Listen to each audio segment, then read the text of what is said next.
Canada में इस समय बहुत से वीजा एप्लीकेशंस रिफ्यूज हो रहे हैं और इन रिफ्यूजल्स का सबसे बड़ा रीजन फंड से रिलेटेड है।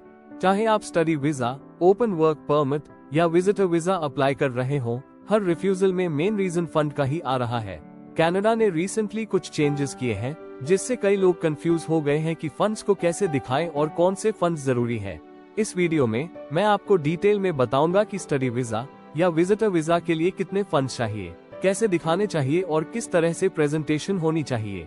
इस वीडियो को एंड तक जरूर देखें। जितनी भी फंड रिलेटेड क्वेरीज हैं उसका टोटल सोल्यूशन आपको इस वीडियो में मिल जाएगा। सबसे पहले बात करते हैं स्टडी वीजा की। जब से स्टूडेंट डायरेक्ट स्ट्रीम कैटेगरी बंद हुई है तब से फंड्स को लेकर काफी कंफ्यूजन बढ़ गई है।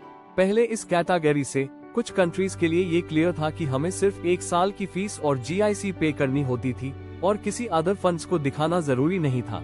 अब जब SDS बंद हो गया है तो फंड्स को लेकर काफी डाउट क्रिएट हुआ है। कई स्टूडेंट्स के रिफ्यूजल का रीजन भी यही है।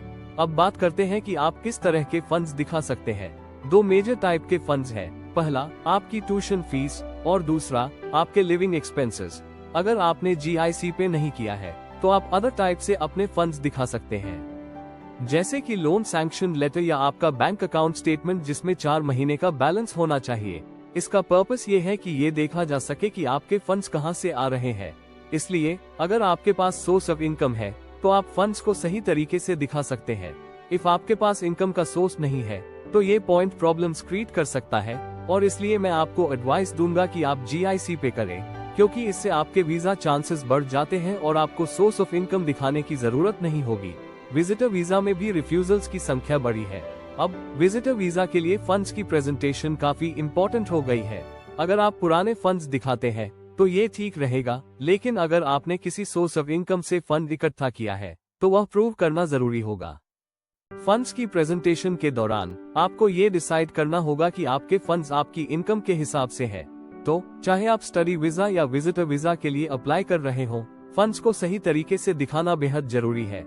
अगर आपने फंड्स को सही तरीके से नहीं दिखाया तो रिफ्यूजल्स के चांसेस बहुत बढ़ जाते हैं। वीडियो को ज्यादा से ज्यादा शेयर करें ताकि दूसरों को भी ये इन्फॉर्मेशन मिल सके। अगर आपको कोई सवाल है तो आप नीचे कमेंट कर सकते हैं और मैं उसका जवाब दूंगा। धन्यवाद।